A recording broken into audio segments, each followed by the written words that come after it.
하나님은 질서의 하나님이다 라는 말을 여러분 들어보셨을 것입니다.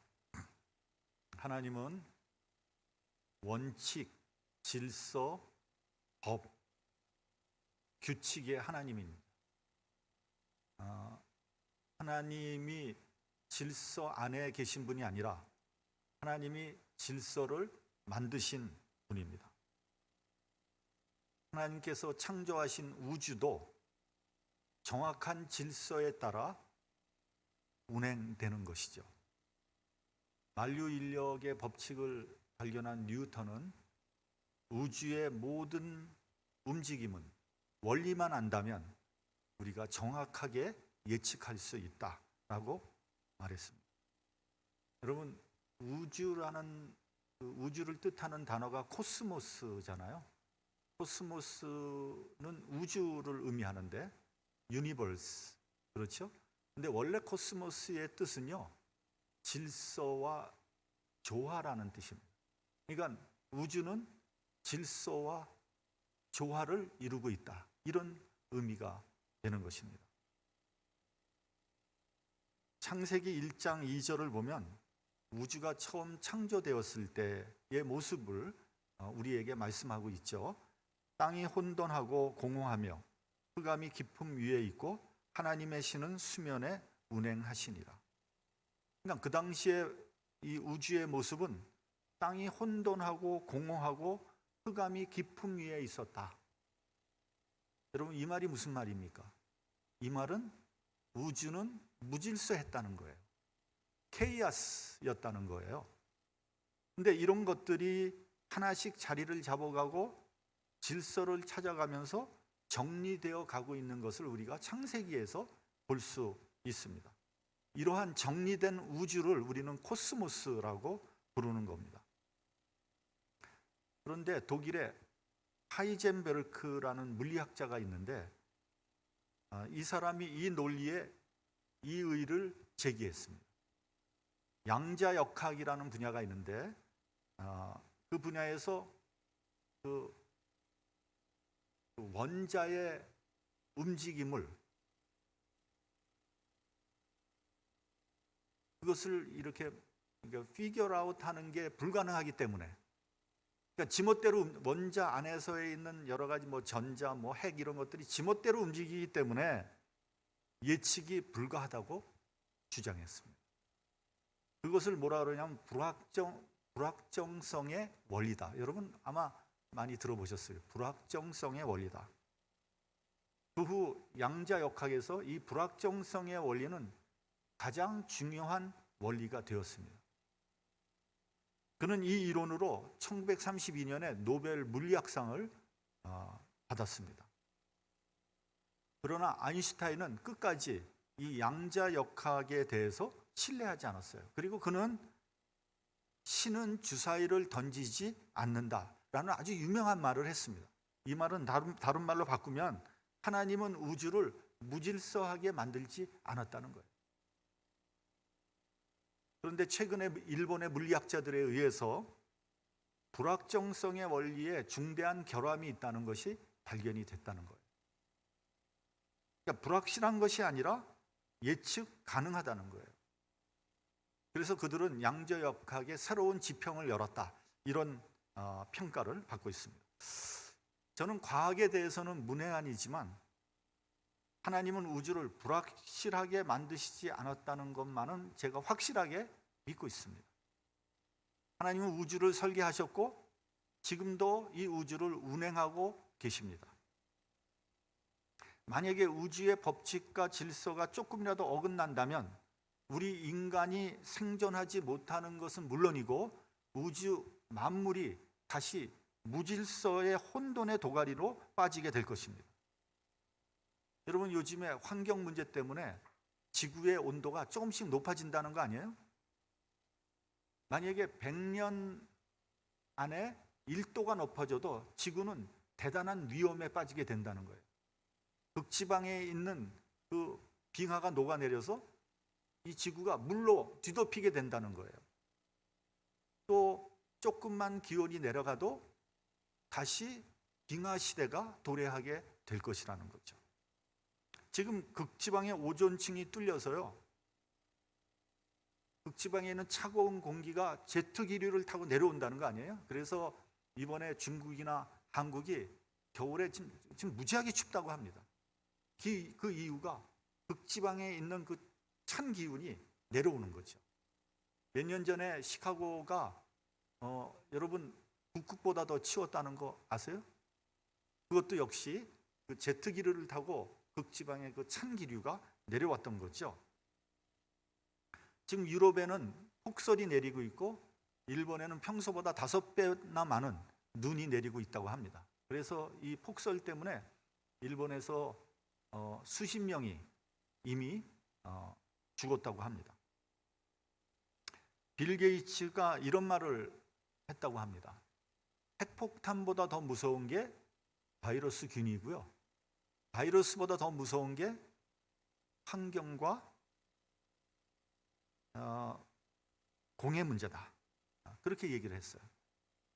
조만간에 인류에게 감당할 수 없는 환경 재앙이 올지도 모릅니다. 우주의 법칙이 조금만 뒤틀려도 인류는 멸망하고 말 것입니다. 그렇기 때문에 우리가 알든지 모르든지 지금도 우주는 법칙과 질서대로 정확하고 합리적으로 움직이고 있는 거예요. 그러니까 우리가 안 죽는 거죠. 여러분, 우주를 어떻게 이해하느냐에 따라서 두 가지의 세계관으로 나뉠 수 있습니다. 첫째는 우주는 물질로만 이루어졌다고 주장하는 사람들이 있습니다. 물질에서 삼라만상이 다 나왔다는 거예요. 물질에서 인간도 나왔고 우주도 나왔다는 거예요. 양자역학의 불확실성에 의해서 우주의 모든 삼라만상이 저절로 생겨났다는 거예요. 그러므로 그들에게 자연은 최상의 존재고 자연만이 있을 뿐입니다. 유물론이죠. 이러한 주장을 하는 대표적인 인물로 얼마 전에 죽은 영국의 물리학자 스티븐 호킹이라는 사람이 있습니다. 그는 그의 책 The Grand Design에서 우주는 양자역학의 불확정성에 의해서 우주는 자연적으로 생겨나게 됐다는 거예요.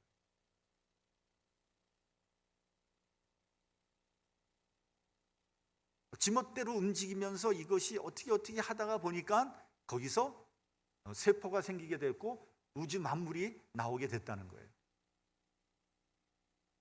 둘째로 우주 만물은 창조주 하나님에 의해서 정밀하게 디자인됐다는 주장입니다. 그러므로 여러분, 인간이나 자연이 만물의 주인이 아닙니다. 인간도 자연도 창조주에 의해서 피조된 존재라는 거죠. 우리 그리스도인들은 바로 이 창조론을 믿는 사람들입니다. 하나님의 지혜와 능력으로 우주 삼라만상이 창조되었고 그분의 계획에 따라 질서 있게 움직인다고 생각을 하는 거죠. 우리는 하나님의 인격성과 도덕성을 믿습니다. 하나님에 의해서 다스려지는 질서를 믿습니다. 하나님께서는 역사도 주관하시는 분이라는 것을 우리는 믿고 있는 거죠.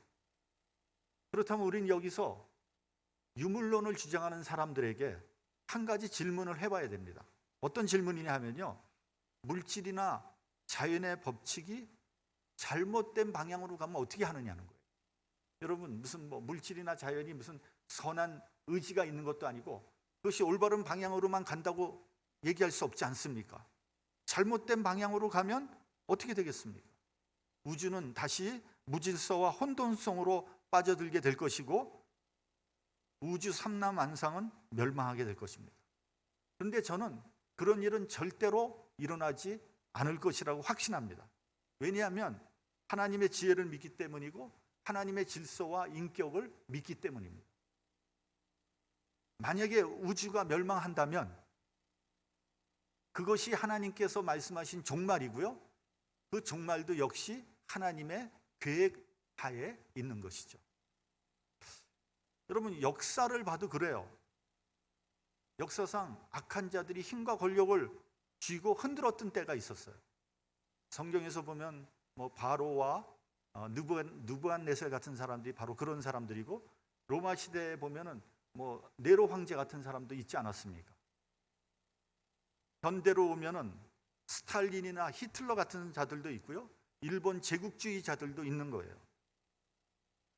한때 그들은 막강한 권력을 가지고 수많은 사람들을 괴롭히고 죽였습니다. 우리가 아는 것과 같이 히틀러는 유대인 600만 명을 가스실에서 죽였다는 거 아닙니까? 스탈린은 정치범을 숙청한다는 이름으로 고문하고 죽인 사람의 숫자가 무려 200만 명 정도 된다고 합니다. 또 일본군은 남경에서 30만의 무고한 백성들을 집단 살육하지 않았습니까? 또 일본군은 얼마나 많은 우리 조선 사람들을 괴롭히고 죽였습니까? 북한의 김일성을 한번 생각해 보십시오. 얼마나 많은 사람들을 숙청하고 죽였습니까? 이런 미친 자들이 계속해서 성공하고 권력을 잡았더라면 어떻게 되었을까? 그런 면에서 지금 북한이 3대째 세습을 하고 있지만 결국은 망하고 말 거예요. 그건 필연입니다. 언제 망하느냐가 중요한 거지, 망한다는 사실은 그건 분명한 사실입니다. 저는 늘 그런 생각을 합니다. 세계 2차 대전 당시에 독일도 핵폭탄을 연구하고 개발했거든요.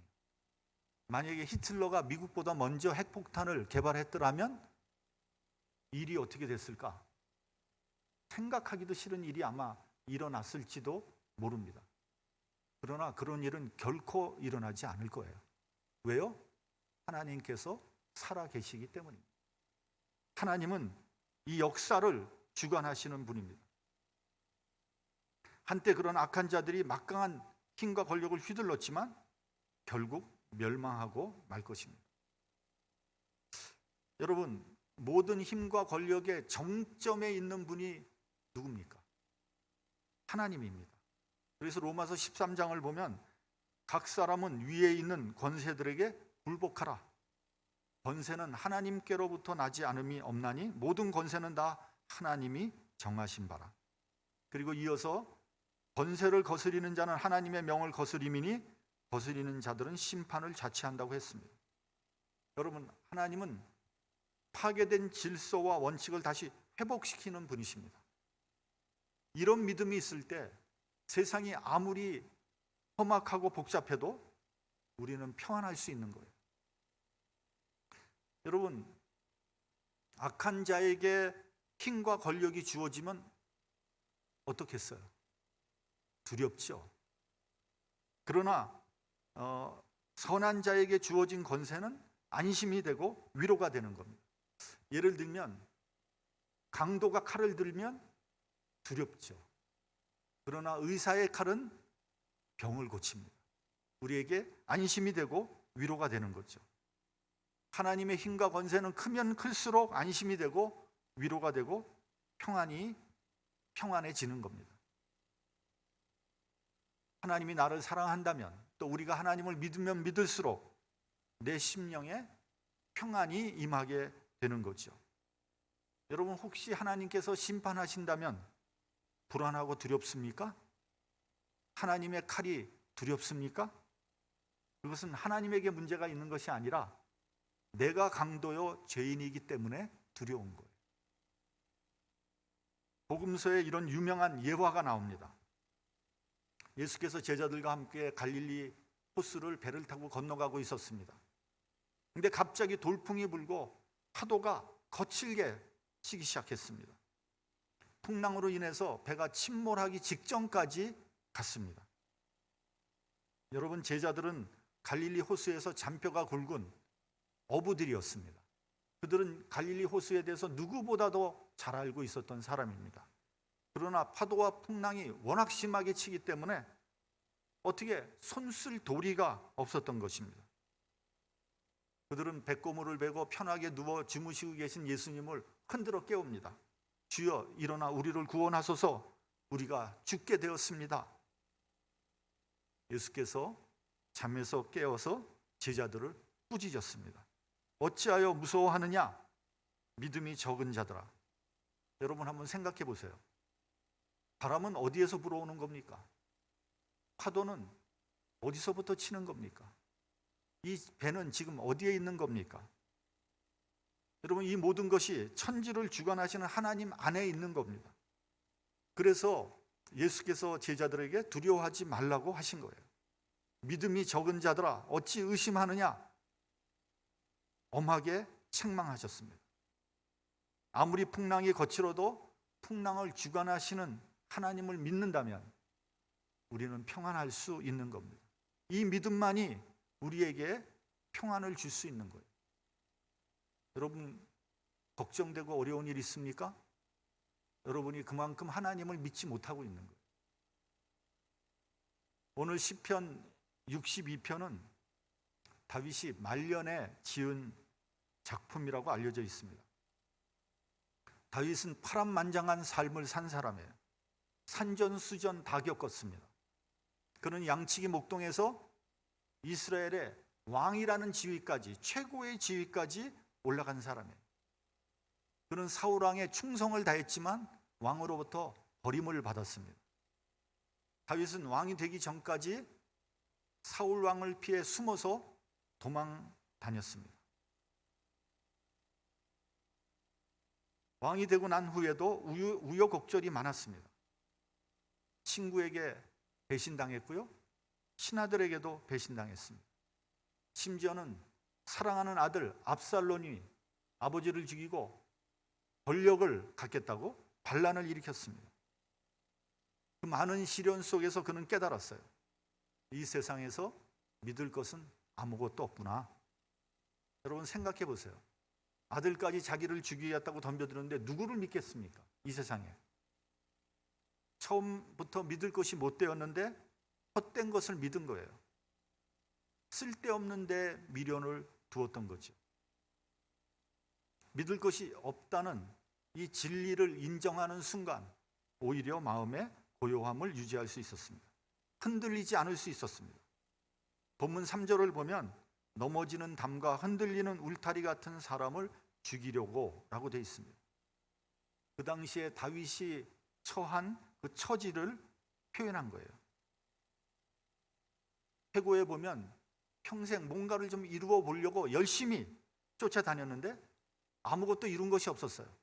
왕까지 되었지만 주변을 돌아보니까 남은 것은 아무것도 없었어요.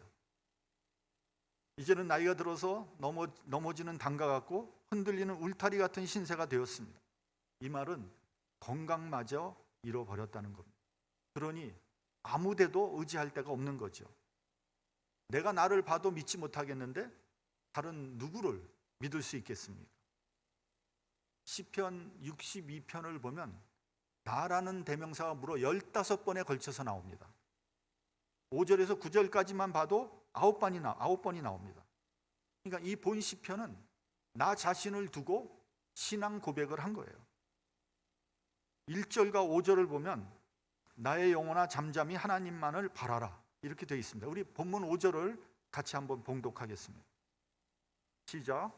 나의 영혼아 잠잠히 하나님만 바라라. 대저 나의 소망이 저로조차 나는도다. 다윗은 먼저 나의 영혼이라고 했습니다. 다른 것보다도 나의 영혼이 바로 서기를 원하는 거예요. 세상이 혼탁하고 어지러울수록 내 영혼이 바로 서기를 원하는 겁니다. 건강이 좋지 않고 넘어지고 흔들리는 울타리 같이 되어도 내 영혼만은 바로 서기를 원했던 거죠. 여러분, 병에 걸리면 참 여러 가지 어렵죠. 힘들죠. 근데 저는 이 세상에서 제일 좋지 않은 병이 치매라고 생각합니다. 치매는 정신이 흐려지는 거잖아요. 소위 망령 들었다는 게 바로 그거 아닙니까? 영혼이 바로 설 수가 없는 거예요. 치매가 걸리고 걸리지 않는 거야 뭐 어떻게 하겠습니까? 내 마음대로 되는 것은 아니지만 우리가 하나님 앞에 기도해야 돼요. 치매 걸리지 않도록.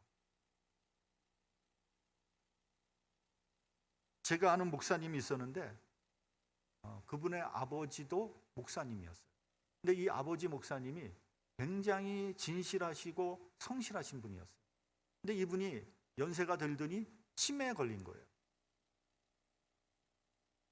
여러분, 치매에 걸리면 본인도 힘들겠지만 식구들이 정말 힘듭니다. 어떻게 감당이 안 돼요. 걷잡을 수가 없어요. 나중엔 자식도 못 알아보거든. 그래서 치매를 돌보는 식구들도 정신적으로 치료를 받아야 돼요. 하루는 그 아들 목사님이 하나님 앞에 기도하는데 이렇게 기도하더라고요. 하나님, 제발 아버지 좀 빨리 데려가 달라. 그렇게 기도하더라고요. 그래서 물어봤어요. 아니, 왜 그렇게 기도합니까? 그랬더니 목사님이 하는 말이, 저러다가 우리 아버지가 하나님도 모르겠다고 그러면 어떻게 하느냐. 그러다가 우리 하나님 모르겠다면, 아니 뭐 평생을 목사님을 하셨는데 하나님 모른다 그러면 이 노릇을 도대체 어떻게 해야 되겠느냐 하는 거죠. 여러분, 오래 사는 것이 복이 아닙니다.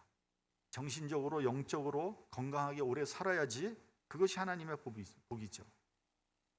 둘째로 잠잠히라는 단어가 나옵니다. 여러분, 잠잠하라는 것은 무슨 말입니까? 말하지 말라는 거예요. 여러분, 우리는 무슨 어려운 일이나 좀 억울한 일이 있으면 자꾸만 나의 사정을 말하려고 하죠. 하소연을 하는 거예요. 이해는 돼요. 그러나 여러분, 하소연을 하면 좀 나아지는 것으로 생각을 하는데 그렇지 않습니다. 억울한 일을 자꾸만 말하면요, 억울함이 없어지는 것이 아니라 더 억울함이 느껴져요. 그리고 나중에는 그것이 한이 되고 맙니다. 물론 말을 하면 일부 풀어질 수도 있어요. 그러나 그것은 임시 방편에 불과한 거예요. 억울함이 없어지고 치유되는 것이 아니라 그 억울함이 우리 무의식 속에 숨겨져 있을 뿐입니다.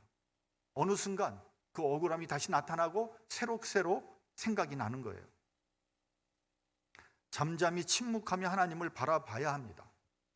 자꾸만 불평한다고 문제가 해결되는 것이 아닙니다. 내 고통과 상처를 하나님 앞에 내놓고 하나님의 치유를 기다려야 합니다. 우리 기독교는요, 우리 개신교는 부르짖고 기도하는 데는 굉장히 잘하는데 침묵하며 하나님 앞에 기도하는 거에는 너무 약한 것 같아요. 저는 이제 그런 생각을 가끔 합니다. 우리 성도들과 함께 기도원에 가서 한 1박 2일, 2박 3일 침묵 기도를 하면 어떨까? 침묵 기도하는 거예요. 한번 해보면 좋겠다, 이런 생각을 해봅니다. 때때로 하나님 앞에 침묵하며 하나님의 도움을 기다려야 합니다. 둘째로는 잠잠하라는 말은요, 변명하지 말라는 거예요. 우리의 논리를 멈춰야 돼요. 왜 나에게 이런 일이 일어났는지 따지지 마시기 바랍니다. 누구 때문에 이렇게 되었는지 차전에서 책임 전가시키지 마시기 바랍니다.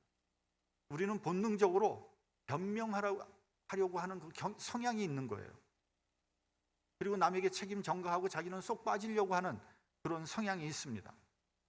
변명하고 싶어질 때 차라리 내가 감당하는 것이 낫습니다.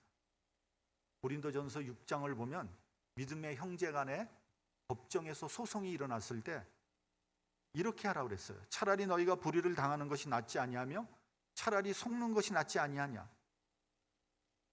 여러분, 예수님은 우리의 죄와 허물을 짊어지시고 십자가에서 죽으셨어요. 예수님의 죄와 허물이 아니라 여러분과 저의 죄와 허물을 그분께서 담당하신 거예요. 세계적으로 유명한 심리학자 칼 융이라는 사람은 모든 치유자는 상처받은 사람이다.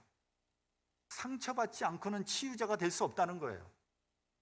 영어로는 wounded healer. 여러분, 상처받은 치유자의 대표하는 사람이 누구예요? 예수님이에요. 예수님. 그분이 우리를 대신해서 상처를 받았기 때문에 우리의 치유자가 될 수 있는 겁니다. 자신이 아파본 만큼 상대방의 아픔을 이해할 수 있게 되는 거예요. 잠잠히 하나님만을 바라볼 때 변명하는 사람이 되는 것이 아니라 오히려 상처를 치유하는 사람이 될 수 있다는 거예요.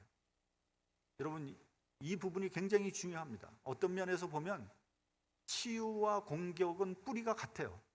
근데 결과는 정반대로 나타나는 거예요. 양쪽 다 상처를 받았는데 어떤 사람은 치유자가 되고요, 어떤 사람은 공격자가 되는 겁니다. 여러분 스스로에게 한번 물어보세요. 나는 치유자입니까? 아니면 공격자입니까?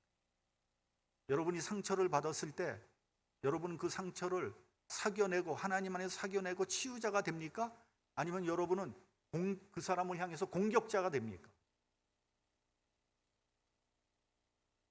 이스라엘 백성이 애굽에서 탈출했습니다. 200만이 넘는 백성들이 광야로 들어섰습니다. 그리고 가나안 땅을 향해 가고 있었습니다. 모세는 하나님의 인도하심을 믿었고 백성들은 모세를 믿었습니다. 그래서 그들은 모세가 인도하는 대로 그저 따라갈 뿐이었습니다. 그런데 가다 보니까 난관에 부딪히게 된 거예요. 앞에는 홍해가 가로막고 있고 뒤에는 애굽 군대가 쫓아오고 있었습니다. 이제 꼼짝없이 죽게 되었습니다. 그야말로 도간에 든 쥐 신세가 된 것이죠. 큰일 났다. 우리 다 죽게 되었다. 저절로 불평과 원망이 쏟아져 나왔습니다. 그래서 그들은 모세에게 원망을 퍼부었습니다. 애굽에 매장지가 없어서 당신이 우리를 이끌어내어 이 광야에서 죽게 하느냐? 우리가 애굽 사람을 섬길 것이라고 하지 아니하였느냐? 애굽 사람을 섬기는 것이 광야에서 죽는 것보다 낫겠노라. 전형적인 노예 근성이고 책임 전가입니다. 물론 모세의 인도하에 애굽을 탈출한 것은 사실입니다. 그러나 그들도 그것을 동의한 거죠. 그들이 노예 생활이 너무 힘들어서 부르짖었고요. 하나님께서 그들을 탈출시킨 거예요. 근데 이제 와서 엉뚱한 소리를 하고 있는 거죠. 여러분, 그렇게 한다고 무슨 도움이 되고 문제가 해결되겠습니까? 이게 어리석은 짓이거든요. 이때 모세는 이렇게 말합니다. 출애굽기 14장 14절, 여호와께서 너희를 위하여 싸우시리니 너희는 가만히 있을지니라. 가만히 있으라는 거예요. 잠잠하라는 거예요. 불평하지 말라. 하나님만을 바라봐라. 하나님께서 이 위기를 해결해 주실 것이다. 이런 말씀입니다. 그래서 어떻게 됐습니까? 하나님께서 홍해를 가르시고 이스라엘 백성들을 구원하셨습니다. 그리고 애굽 군대는 홍해 아래 수장되고 말았습니다. 여러분, 문제가 있습니까? 걱정과 근심이 있습니까? 불평과 원망이 있습니까? 거기서 스탑하십시오. 불평해 봐야 문제 해결되지 않습니다. 문제가 더 복잡하게 꼬일 따름입니다. 잠잠히 하나님만 바라보십시오. 하나님의 능력과 자비, 그분의 한량없는 사랑을 믿어야 합니다. 하나님께서 길을 열어주십니다. 여러분, 내가 있기 때문에 하나님이 계신 것이 아닙니다. 하나님이 계시기 때문에 내가 있는 거예요. 하나님의 뜻이 있기 때문에 내가 존재하는 거예요. 여러분, 하나님께서 나를 향한 뜻만 있으면 나는 어떠한 어려움 속에서도 극복해낼 수 있어요. 하나님의 뜻이 있는 한 나는 죽지 않습니다. 그렇기 때문에 잠잠히 하나님만을 바라보시기 바랍니다. 나의 능력, 나의 생명, 나의 소망이 다 하나님으로부터 나오는 겁니다. 오직 하나님만 의지하는 저와 여러분이 되시길 바랍니다. 나의 영혼아 잠잠히 하나님만 바라라. 대저 나의 소망이 저로 쫓아 나는도다. 우리의 소망이 하나님이 되시기를 주님의 이름으로 축원합니다. 기도하겠습니다.